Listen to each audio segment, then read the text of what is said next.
जय श्री राम दोस्तों, आप सभी का स्वागत है अक्षय वशिष्ठ चैनल पर। इस चैनल पर मैं अक्षय वशिष्ठ आपको ऐसे पैरानॉर्मल इंसिडेंट और एक्टिविटीज के बारे में बताता हूँ जो कि हमारे फॉलोअर और सब्सक्राइबर हमारे साथ शेयर करते हैं। इंस्टाग्राम आईडी, जीमेल आईडी और अब एक ऐसा फोन नंबर जो कि आप स्क्रीन पे देख सकते हैं। तो कभी आपके साथ कोई पैरानॉर्मल इंसिडेंट हुआ हो, आप उसे रिकॉर्ड करके भेज सकते हैं। मैं अक्षय वशिष्ठ उसे नैरेट करूंगा अपनी आवाज में। आगे बढ़ने से पहले एक बार तहे दिल से शुक्रिया जो आप इंस्टाग्राम, यूट्यूब को प्यार दे रहे हैं। इसी तरीके से आपको आप फेसबुक को प्यार देना है तो सीधा आप हमारे फेसबुक पेज तक पहुंचिए। डिस्क्रिप्शन में जो लिंक है उसे फॉलो करके आप हमारे फेसबुक पेज तक पहुंच सकते हैं। जो यूजर नेम है वो है अक्षय वशिष्ठ हॉरर। ये जो रियल इंसिडेंट मैं आपके सामने लेके आता हूँ, इनको लाने का जो सबसे बड़ा रीजन है कि आज की जनरेशन इनसे बहुत सारी सीख ले सकती है। कहीं ना कहीं ये जो रियल इंसिडेंट भेजने वाले लोग हैं ये आप में से ही हैं जो नहीं चाहते कि आने वाली जनरेशन ऐसी गलतियां करे जो वो अपनी जिंदगी में कर चुके हैं। आज का जो रियल इंसिडेंट है वो हमें बादल ने बताया है। बादल जो कि पानीपत हरियाणा के रहने वाले हैं। बादल ने बताया, अक्षय भाई 2018 में हमारे साथ इतना सब कुछ हुआ है ना, अगर जनता इसे आखिरी तक देख लेगी तो शायद ये गलती कभी दोबारा नहीं दोहराएगी। बादल ने अपने बारे में बताया कि अक्षय भाई अच्छी खासी फैमिली है हमारी। मैं, मेरे पापा मम्मी और मैं अपनी छोटी बहन के साथ पानीपत में ही रहता था। स्कूलिंग सब कुछ मेरी वहीं से हुई। जिस लोकेलिटी में लोग रहते थे 2018 से पहले, इनके पापा एक डिसीजन लेते हैं कि यहाँ से अब ये लोग मूव करेंगे। बादल ने बताया, अक्षय भाई पुराने घर से 40 मिनट दूर हमने एक नया घर ढूंढा। उस नए घर का मैं डिस्क्रिप्शन आपको बता देता हूँ। 4 मंजिल का घर था। ग्राउंड फ्लोर पे हम रहते थे। फर्स्ट फ्लोर पे कोई भी नहीं था। सेकंड, थर्ड पे रेंट पे दिया हुआ था, लेकिन फिर भी लोग बहुत कम रहते थे वहां पर। तो बादल ने बताया, अक्षय भाई जैसे हम उस नए घर में मूव कर गए, एकदम से अचानक से बड़े अजीब अजीब से लॉसेज आने स्टार्ट हो गए। बादल ने बताया, बाय प्रोफेशन उनके फादर एक ड्राइवर है, लेकिन अभी तक उनके घर में किसी चीज की कमी नहीं थी, ना ही कोई लॉस हुआ करता था। अच्छी खासी परवरिश दी थी, स्कूलिंग भी बहुत अच्छी हुई थी। लेकिन बादल का मानना था जैसे 2018 में जिस नए घर में ये लोग गए हैं वो घर इनको कहीं ना कहीं बहुत ज्यादा दिक्कतें दे रहा था। कैसे ना कैसे इन लोगों ने वहां पर अपने 4-5 महीने गुजार लिए और वो जो 5वां 6ठा महीना था वो इनके ऊपर बहुत ज्यादा भारी पड़ा। बादल ने बताया, अक्षय भाई मेरी फैमिली ने एक डिसीजन लिया कि वो लोग गाँव में किसी काम से जाने वाले हैं और उन्होंने मुझसे भी पूछा था कि क्या तुम चलोगे। तो बादल ने बताया, अक्षय भाई मैंने सिर्फ अपनी फैमिली मेंबर्स को जाने से इसलिए मना कर दिया क्योंकि मेरे किसी दोस्त के रिलेटिव में हल्दी का फंक्शन था और मैं अपने दोस्तों के साथ टाइम बिताना चाहता था। मेरे घर वाले गांव की तरफ निकल गए, मेरी मम्मी, मेरे पापा और मेरी छोटी बहन। मैंने उनसे घर की चाबी ली और कुछ टाइम तक मुझे घर में अकेले रहना था, ये तो मुझे मालूम ही था। मैं अपने दोस्त के वहां गया जहाँ पर फंक्शन था, हल्दी फंक्शन। मैंने खूब एंजॉय करा और रात को 8-9 बजे मैं अपने घर पे वापस आ गया। पहली रात थी जिस दिन मैं अपने घर वालों के बिना वहां रुकने वाला था, लेकिन ये रात मेरे लिए इतनी मनहूस साबित होने वाली थी, ये बादल ने कभी नहीं सोचा था। बादल ने बताया कि अक्षय भाई पहली रात थी जब मैं वहां पर सोने के लिए लेटा अपने बेड पर। 2 रूम थे, एक छोटा और एक बड़ा। बड़े रूम में मैं लेटा, अचानक से ऐसा लगा जैसे 1:30 बजे कोई चीज है जो मुझे दबा रही है। एकदम से जो बादल थे वो स्लीप पैरालिसिस की पोजीशन में पहुंच गए। उन्होंने अपनी आंख खोली, लेकिन जैसे बोलते हैं बॉडी मूव नहीं कर रही थी, उस तरीके से उनकी बॉडी पूरी तरीके से अकड़ गई थी। अचानक से उनकी आंख पड़ती है किचन की तरफ। उन्हें ऐसा लगता है जैसे किचन की लाइट किसी ने ऑन की है। बादल को लगता है कि यार कोई ना कोई टेक्निकल फॉल्ट होगा और वो इस चीज को बहुत हल्के में ले गए। उनकी बॉडी जब नॉर्मल हुई, उन्होंने ये सोचा कि कुछ ना कुछ होगा, शायद मैंने बुरा सपना देख लिया, और वो नॉर्मली सो गए। सुबह जब वो उठे तो उन्होंने घर में चारों तरफ देखा, सब कुछ ठीक था, सब नॉर्मल था, किचन की लाइट जली हुई थी। उन्हें लगा कहीं ना कहीं कोई टेक्निकल फॉल्ट होगा जिसकी वजह से किचन की लाइट जल गई थी। उन्होंने इस बात को बहुत आया गया कर दिया। पूरे दिन उनका टीवी देखते हुए कैसे निकल गया उन्हें पता ही नहीं चला। अब अगली जो सेकंड नाइट वो अपने पेरेंट्स के बिना निकालने वाले थे। जैसे मैंने बताया कि उन्होंने दिन में टीवी देखा, रात को उनकी सोने की बारी आई तो वो सो गए। 10 बजे ही उन्होंने अपनी नींद लेनी स्टार्ट कर दी थी। उन्होंने बताया कि अचानक से 2 बजे उन्हें ऐसा लगा जैसे फिर कोई उन्हें बुरी तरीके से दबाने की कोशिश कर रहे हैं। वो दोबारा उसी पोजीशन में पहुंच गए जहां पर वो अपने बिल्कुल भी शरीर को मूव नहीं कर पा रहे थे। 2 बजे से 2:30 बजे तक वो इसी पोजीशन में फंसे रहे जहां पर ऐसा लगा जैसे कोई एंटिटी या कोई तो वहां पर है जो बादल को बुरी तरीके से दबाने की कोशिश कर रहे हैं। बादल ने जब 2:30 बजे ये समझा कि मेरी बॉडी अब थोड़ी ठीक हो चुकी है, मैं रिलैक्सिंग पोजीशन में हूँ, तभी 2:30 बजे अचानक से उन्हें ऐसा लगा जैसे किसी ने गेट खटखटाया है। बादल उठे और जब उन्होंने गेट खोला तो उन्होंने देखा सामने कोई भी नहीं है। तो ये कैसे पॉसिबल हो सकता है। अब बादल ने बताया कि अक्षय भाई हमारी कॉलोनी के बाहर एक सिक्योरिटी गार्ड रहता था, तो हमें इस चीज की तो टेंशन नहीं होती थी कि हमारे यहाँ पे कोई चोरी करने आएगा, लेकिन बुजुर्ग था सिक्योरिटी गार्ड, तो क्या पता कोई ना कोई चूक हो जाए। तो बादल बहुत डर गए थे इस चीज से। दूसरी रात भी कैसे न कैसे टल गई। जब तीसरा दिन आया और इनके पेरेंट्स वहां पे नहीं थे, इनके दिमाग में यही चल रहा था कि 2 रातों से उनके साथ ऐसा हो रहा है, कहीं आज ये दोबारा उस चीज़ का शिकार ना हो जाए। तीसरा दिन भी निकल गया और जब रात को सोने की बात आई तब ऑलरेडी बादल के दिमाग में यही सब कुछ चल रहा था। और जब वो सोते हैं तो 12:30 बजे एग्जैक्ट उन्हें ऐसा लगता है जैसे किसी बच्चे की आवाज़ आई, कोई बच्चा उनके आगे पीछे से निकल के गया है, हंसने की आवाज़, खेलने की आवाज़। उन्होंने इस चीज़ पर ध्यान नहीं दिया, उन्हें ऐसा लगा कि शायद उनका वहम है। वो सोने ही जा रहे थे तभी अचानक उस बच्चे की खेलने की आवाज़ उनके ऊपर वाले फ्लोर से आई।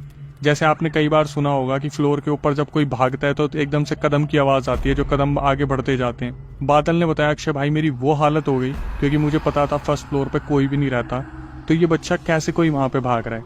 12:30 बजे जब वो सोए तो एग्जैक्टली 1:30 बजे उन्हें ऐसा लगा जैसे फिर दोबारा कोई उन्हें दबाने की कोशिश कर रहा है। लेकिन आज जो तीसरी रात उनके साथ होने वाला था वो एक ऐसी चीज़ थी जो बहुत ही ज़्यादा मौत के करीब उन्हें लेके चली गई। उन्होंने बताया 1:30 बजे अचानक से मुझे किसी ने दबा दिया। मेरी जब आंख खुली मैंने देखा मेरे बिल्कुल सर के पास एक औरत बैठी है जो कि दिखने में बहुत ज़्यादा डरावनी है। उसने रेड कलर का सूट पहना हुआ था और वो बस मुझे घूरे जा रही थी। उसने अचानक से बादल के सर पे हाथ फेरना शुरू कर दिया और बादल पूरी तरीके से डर रहे थे कि वो अब क्या ही ऐसा करे जिसकी वजह से वो निकल पाए। बादल ने बताया कि अक्षय भाई 1:30 बजे मैं वहाँ पर इसी पोजीशन में बैठा रहा जहाँ पर वो औरत मेरे बालों पे हाथ फेरती रही और जैसे जैसे वो बालों पे हाथ फेर रही थी वैसे वैसे मेरे सर में दर्द बढ़ने लग रहा था। तभी उन्होंने एक चीज़ और देखी कि उनके पास एक छोटा सा बच्चा आया। 5-6 साल का बच्चा था वो खेलता कूदता सीधा उनके फ्रिज के पास गया, फ्रिज में से सामान निकाला और फ्रिज में से सारा सामान इधर उधर फेंकना शुरू कर दिया। उसके बाद उनके दूसरे कमरे में गया, जो उनका दूसरा कमरा था। उसमें जाने के बाद वहां पर सारा सामान तोड़ना फोड़ना उस बच्चे ने शुरू कर दिया। और बादल ने बताया कि अक्षय भाई वो जो औरत वहां पे बैठी हुई थी जैसे वो इस चीज को ना पूरा एंजॉय कर रही थी कि उसने मुझे इस तरीके से दबा रखा है। 1:30 बजे से लेकर 3 बजे तक बादल स्लीप पैरालिसिस की पोजीशन में लेटे रहे। बादल को ऐसा लगा जैसे वो जो औरत है उन्हें कोई ना कोई ऐसी चीज रियलाइज करवाने वाली है जो शायद उन्होंने कभी सोचा नहीं था। वो 3 बजे इस चीज से फ्री होना चाह रहे थे तभी वो औरत एकदम से बोलती है कि चले जाओ यहाँ से, वरना मैं तुम सबको बुरी तरीके से बर्बाद कर दूंगी। और मैंने शुरुआत कर दी है, बस अब खात्मा करना बाकी है। बादल ने बताया अक्षय भाई ये सुनने के बाद मैं और भी ज़्यादा डर गया। मैं ये देख रहा था कि वो जो औरत है मेरे सर पे हाथ फेर रही है और वो बच्चा जब उसने मेरे पूरे घर में तोड़ फोड़ मचा दी, फिर वो आया मेरे बेड के पास, ऊपर चढ़ा बेड पे और उसने मेरे पैर पे एकदम से नाखून मारा। इतनी जोर से नाखून गाड़ दिया कि आज तक 2018 से 24 तक आज तक उस नाखून का निशान गया नहीं है। तो उन्होंने रेफरेंस के लिए एक फोटो शेयर की है, पहले आप वो देख लीजिए। अगर आपने ये फोटो देख लिया तो आप देख सकते हैं कि यहाँ पर एक निशान विजिबल हो रहा है। बादल का मानना है कि वो बच्चे की स्पिरिट थी, बच्चे की वो जो आत्मा थी उसने नाखून गाड़ा था, जहां पर बादल के पैर से खून भी बहना शुरू हो गया था। बादल अपने मन में भगवान का नाम लेना शुरू करते हैं। एग्जैक्ट 3 बजे उनकी आंख खुलती है और वो थोड़ा सा रिलैक्स फील करते हैं। वो सीधा उठते हैं, सीधा अपना गेट खोलते हैं और सीधा बाहर निकलते हैं। सीधा सिक्योरिटी गार्ड के पास जाते हैं भाग के और उनको पूछते हैं कि आपने आवाज़ सुनी कि मेरे घर में क्या कोहराम मच रहा है। सिक्योरिटी गार्ड बड़े नॉर्मल तरीके से बोलते कि क्या हुआ बेटा, मैंने तो तुम्हारे घर से कोई आवाज़ नहीं सुनी। सिक्योरिटी गार्ड को बताते कि मेरा पूरा घर तहस तहस हो चुका है, मेरे साथ चलो और देखो कि मेरे घर में क्या क्या हुआ है। जब बादल के साथ सिक्योरिटी गार्ड घर में पहुंचे तो उन्होंने एक ऐसी चीज़ देखी जिसको उन्होंने कभी एक्सपेक्ट नहीं किया था कि उनके पूरे घर में एक एक चीज़ को बुरी तरीके से तोड़ दिया गया। ये दृश्य देखने के बाद कहीं ना कहीं सिक्योरिटी गार्ड को लगा कि कुछ ना कुछ तो गलत है, इतना सब कुछ एक घर में कैसे हो सकता है, ये पॉसिबल नहीं है। सिक्योरिटी गार्ड बोलते कि बेटा तुम अपने पेरेंट्स को बुला लो, तुम्हारे लिए ज़्यादा अच्छा रहेगा। बादल सिक्योरिटी गार्ड को बोलते ठीक है अंकल। बादल इस चीज़ को एक्सेप्ट करते हैं और अपने घर पे फ़ोन मिलाना शुरू करते हैं रात के 3 बजे, जहाँ पर उनके पापा ने उनका फ़ोन नहीं उठाया, उनकी मम्मी ने उनका फ़ोन नहीं उठाया। छोटी बहन के पास तो शायद कच्ची नींद में थी, वो अचानक से फ़ोन उठा के बोलती है कि भैया क्या हुआ, आप इतनी रात को फ़ोन कर रहे हो, मम्मी पापा सो रहे हैं। बादल सीधा रोती आवाज़ में अपनी बहन को बोलते कि तुम अभी के अभी वहाँ से निकल के घर आ जाओ, इससे पहले कि तुम्हें सुबह मेरी डेड बॉडी यहाँ पर मिले। बहन बहुत ज़्यादा डर गई, उन्होंने पापा को उठाया, पापा ने बात करी तो बादल ने बोला कि पापा पूरा घर तहस तहस हो गया, आप फटाफट यहाँ पे आ जाओ। बादल ने बताया कि मेरे पापा को मम्मी को गांव से आने में 2.5 से 3 घंटे लगे और जब उन्होंने घर में आके देखा, उन्होंने देखा कि सब कुछ LED, सोफ़ा, वहाँ जो डाइनिंग टेबल थे वहाँ पर जो जो चीज़ें थी, बर्तन, कांच के बर्तन, सब कुछ तोड़ फोड़ रखा था। फ्रिज का सारा सामान बाहर फेंक रखा था। पहले तो बादल के पापा ने पूछा कि क्या हुआ, सच सच बता। और पूछने पर बादल ने बताया कि ऐसे ऐसे मेरे साथ सब कुछ हुआ, सारी चीज़ें बता दी। तो बादल के पापा ने बोला कि नहीं, तू झूठ बोल रहा है, पक्का तेरे दोस्त आए होंगे। बादल ने सारी कसमें खा ली कि मेरे साथ सच में ऐसा हुआ है, वो औरत थी, वो बच्चा था, उसने मेरे पैर पर नाखून मारा, मैं अपने घर को क्यों तबाह करूंगा, यहाँ पे कुछ ना कुछ गलत है। ये बोलने के बाद उसके पापा ने बोला कि ठीक है, कोई नहीं, रिलैक्स कर, हम देखते हैं क्या कर सकते हैं। उन्होंने अपने घर को कैसे न कैसे संभाल लिया। उन्हें ऐसा लगा कि शायद कुछ ना कुछ हुआ होगा और उसे अनएक्सप्लेन्ड तरीके से ही रहने दिया। और अगले 2-3 दिन में वो अपने काम में बिजी हो गए। उसके बाद बादल ने बताया कि भाई, जब तक मेरे साथ सब कुछ हुआ था तब तक ठीक है, लेकिन अचानक से 10 दिन बाद उन्हें एक ऐसी चीज़ दिखती है जो उन्होंने कभी ज़िंदगी में ना सोची, और मैं नहीं चाहूँगा कि आप अपनी आंखों से कभी ऐसा देख भी लो। उन्होंने बताया कि भाई, मेरी बहन मेरे मम्मी पापा के बीच में सोती है। एक रात 12 बजे मेरा मन घबराने लगा। उनको इन्हीं सब चीज़ों के बारे में विचार आने लगे कि उनके साथ उस रात क्या क्या हुआ था। इन्होंने सोचा कि मैं छत पे जाके थोड़ा सा टहलता हूँ। बादल उठे, अपने कमरे से बाहर निकले। उन्होंने देखा उनकी बहन छत पे बैठी हुई है, उन्होंने मुंह नीचे कर रखा है और वह अजीब सी कोई धुन गुनगुना रही है। इसको देखने के बाद बादल बहुत ज़्यादा डर गए। बादल ने बोला कि तू यहाँ क्या कर रही है, चल नीचे, मम्मी पापा को बुलाऊं। और उनकी बहन वहाँ पे ऐसे बैठी हुई थी जैसे किसी चीज़ ने उन्हें जकड़ रखा है, और वही धुन गुनगुना रही थी, अजीब सी धुन। बादल और भी ज़्यादा डर गए कि ये पक्का कोई ना कोई एंटिटी है जिसने उनकी बहन को पोसेस कर लिया। बादल ने बिना कुछ सोचे समझे नीचे भागना ज़रूरी समझा। वो नीचे भागे, अपने मम्मी पापा को ऊपर लेके आए। तो उन्होंने फर्स्ट टाइम एक्सेप्ट करा कि हाँ, इस घर में कुछ ना कुछ तो गड़बड़ है। उनकी मम्मी फिर दोबारा नीचे गई, गंगा जल लेके आई, और वो कैसे न कैसे गंगा जल को छिड़क के अपनी बेटी को नीचे लेके आए। डर के मारे पूरी रात ये लोग एक दूसरे को देखते रहे। रात गुजरने के बाद ये अगले दिन एक बाबा के पास गए, जिन बाबा की इनके घर पे बहुत ज़्यादा मान्यता है। उन बाबा ने बोला कि ठीक है, मैं तुम्हारे साथ चलता हूँ। और बाबा जब इनके साथ गाड़ी में वापस आए और घर में घुसे, तो बादल ने बताया कि अक्षय भाई, आप बिलीव नहीं करोगे, 2 मिनट के लिए तो बाबा के खुद के होश उड़ गए थे। जैसे उनके सामने कोई एक ऐसी एंटिटी आ गई थी जो बहुत ज़्यादा ईवल है और बहुत ज़्यादा पावरफुल है। बाबा ने सीढ़ियों की तरफ देखा और बोले कि तुम्हारे घर में एक औरत और उसके बच्चे की आत्मा घूमती है। बादल और उनके पापा, उनकी मम्मी, उनकी छोटी बहन ये सब कुछ सुन रहे थे और बहुत बुरी तरीके से डरे हुए थे कि ये पिछले 6 महीने से यहाँ पे रह रहे हैं, इन्हें अचानक से ये सब कुछ महसूस हो रहा है, ये हो क्या रहा है। और बादल के दिमाग में ये चल रहा था कि आज तक उन्हें ये चीज़ पता क्यों नहीं चली, कभी किसी आसपास रहने वाले ने उन्हें ये चीज़ कभी बताई क्यों नहीं कि ये घर हॉन्टेड है या फिर यहाँ पे कुछ ऐसा हो रखा है।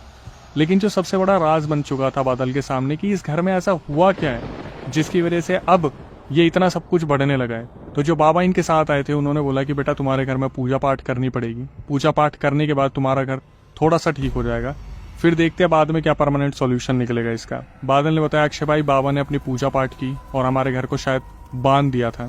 हमारे घर को, मतलब जहाँ से हमारा घर शुरू होता है, गेट नहीं, गेट के वहाँ जो सीढ़ियाँ थी वहाँ पर कोई ना कोई दिक्कत थी, बाबा को पता था, तो उन्होंने हमारे घर को बांध दिया। लेकिन इसकी वजह से क्या हुआ, उनके घर में थोड़ा बहुत चीज़ें ठीक ठाक रहने लगी, जैसे लॉसेस कवर होने शुरू हो गए। घर में जो है अब वो परेशानियाँ नहीं होती थी दबने दबाने वाली, या फिर वो एंटिटी नहीं आती थी। लेकिन फिर भी इन्हें ऐसा लगा, यार अगर आप कहीं रह रहे हो तो पूरी तरीके से मुक्त होना ज़रूरी है इन सब चीज़ों से। ठीक है, बाबा ने हमें धागे भी दे दिए थे जो गुरुजी थे, लेकिन हमें डर तो फिर भी लगता था कि यार कुछ ना कुछ तो दिक्कत हो सकती है। तो बादल ने क्या करा, बादल ने सबसे पहले इतिहास निकालना शुरू करा कि यार कोई भी हमें बता क्यों नहीं रहा है कि इस घर में क्या क्या हो रहा है। एक दिन जब वो बाहर से आ रहे थे, उन्हें एक आंटी दिखती है जो उनके घर को घूर रही थी। बादल उन आंटी के पास जाते और बोलते हैं, आंटी आप मुझे कुछ बताना चाहोगे हमारे घर के बारे में। तो वो जो आंटी थी वो अचानक से बोलती है, बेटा तुम्हारे यहाँ पर कुछ भूतिया वगैरह कुछ हरकतें हुई हैं। तो बादल अचानक से बोलते कि आंटी थोड़ी, हमारे यहाँ तो इतना सब कुछ हो चुका है कि मैं आपको बता तक नहीं सकता। तो वो आंटी बादल को ऐसी चीज़ें बताती है। बादल ने बोला, अक्षय भाई मैं वहाँ खड़ा खड़ा सुन रहा था, 2 सिचुएशन हो गई थी, एक मैं अपने घर में ना जाऊँ, दूसरा मैं कैसे अपने घर वालों को लाऊँ। उन आंटी ने बताया कि इस घर में 3 लोग रहा करते थे, एक पापा, उनकी वाइफ और उनका एक बेटा। पापा ने किसी चीज़ के चलते यहाँ पर माँ बेटे को ख़त्म कर दिया था, बहुत बुरी तरीके से ख़त्म करा, जिसकी वजह से उनकी रूह आज तक यहाँ पर भटकती है। और बादल को बोली वो आंटी, बेटा जितनी जल्दी हो सके अपने घर वालों को यहाँ से लेके चले जाओ, क्योंकि जब भी यहाँ पे कोई रहने आता है किसी एक की बलि ज़रूर चढ़ती है। ये सुनने के बाद बादल वहाँ पर सुन्न हो गए। वो अपने घर में गए, उन्होंने सारी सिचुएशन बताई। तो इनके पापा ने एक डिसीजन लिया कि अब ये फिर दोबारा गुरुजी से मिलेंगे। इस बार जब ये लोग गुरुजी के पास गए तो गुरुजी अपने से और बड़े, जिनकी मान्यता थी, जिन गुरु को वो मानते थे, उनके पास लेके गए। वहाँ से उन बड़े गुरुजी को इनके घर पर लाया गया, जहाँ पर वो जो गुरुजी थे बड़े वाले, उन आत्माओं को अपने साथ बांध के लेके गए। मतलब वो जो औरत थी और वो बच्चा था जिन्हें वहाँ पर बुरी तरीके से ख़त्म कर दिया गया था, उन्हें अपने साथ वहाँ पर कैद करके लेके चले गए। जिसके बाद 2018 के बाद 2024 तक उनके घर में ऐसा कुछ भी नहीं हुआ, लेकिन कहीं ना कहीं अभी भी पूरा परिवार उस घर में डर के साए में रहता है। यहाँ पे आके जो moral of the story conclusion मिलता है कि आपको सीख लेने की ज़रूरत है कि आप जब भी कोई नया घर लो तो थोड़ा सा उसके बारे में पूछ लो, पता कर लो, चाहे वो रेंट पे हो चाहे वो परमानेंट हो, कि कहीं उस घर के पीछे का राज आपको एक राज ना बना दे। जो आज के टाइम की यूथ है या फिर जो आने वाली जनरेशन इन चीज़ों पे बिलीव नहीं करती, तो आप खुद सुन सकते हो वो रिकॉर्डिंग जो हम हर वीडियो के स्टार्टिंग और एंडिंग में लगाते हैं, जहां पर रियल इंसिडेंट रिकॉर्ड करने वाले लोगों की आवाज आपको मिल जाएगी। तो आखिरी में आगे यही बोलूंगा कि जो नए व्यूअर्स हमारे चैनल पे आ गए हैं उनसे रिक्वेस्ट है यार, हमारा मोटिवेशन बनाए रखें। प्लीज चैनल को सब्सक्राइब कर लें, बेल नोटिफिकेशन ऑन कर लें, ताकि ऐसी पैरानॉर्मल अवेयरनेस वीडियो आपको मिलती रहे। हम अपनी तरफ से पूरी कोशिश कर रहे हैं, बस आपसे इतनी ही रिक्वेस्ट करते हैं। आपकी भारी डिमांड पर हमने पॉडकास्ट स्टार्ट किया। अगर आप पॉडकास्ट का हिस्सा बनना चाहें तो मैं आपको प्रक्रिया बता देता हूँ। आपको क्या करना है, जो स्क्रीन पे आपको नंबर दिख रहा है, डिस्क्रिप्शन में आपको नंबर मिलेगा, उस पर आपको पूरा रियल इंसिडेंट रिकॉर्ड करके भेज देना है। हमारी टीम एक बार उसे गो थ्रू करेगी। उसके बाद आपको पॉडकास्ट सेंटर का एड्रेस मिल जाएगा जो कि दिल्ली में है। आप आके सबके सामने अपना रियल इंसिडेंट बता सकते हैं, जो एक पैरानॉर्मल अवेयरनेस वीडियो सबके पास पहुंच सकती है, जिससे दूसरे सीख ले सकते हैं। इसी तरीके से प्यार बनाए रखें, और कभी आपके साथ कोई पैरानॉर्मल इंसिडेंट हुआ हो तो आप उसे रिकॉर्ड करके भेज सकते हैं। मैं अक्षय वशिष्ठ उसे नरेट करूंगा अपनी आवाज़ में। नई वीडियो, नए पॉडकास्ट आने तक stay tuned with the channel.